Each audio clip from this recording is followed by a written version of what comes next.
بسم اللہ الرحمن الرحیم۔ السلام علیکم ورحمۃ اللہ وبرکاتہ۔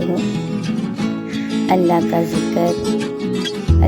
ذکر کرتے رہا کرو، چاہے گھر میں ہو یا راستے میں، کیونکہ جس چیز کے سامنے اللہ کا ذکر کرو گے، چاہے وہ پتھر، پھول، درخت یا کچھ بھی ہو، قیامت کے دن گواہی دے گی کہ یا اللہ، تیرا یہ بندہ تیرے ذکر میں مشغول رہتا ہے۔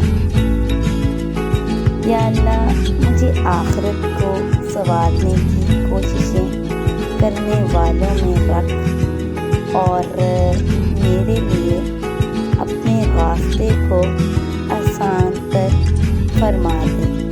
آمین یا رب العالمین۔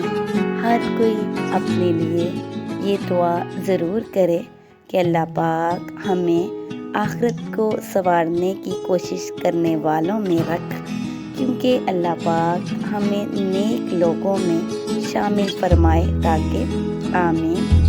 اور اللہ کا ذکر ہر وقت کرتے رہنا چاہیے۔ اللہ پاک ہمارے لیے آسانیاں پیدا کرے، ہماری مشکلات کو آسان کرے اور ہم سے راضی ہو جائیں۔ آمین یا رب العالمین۔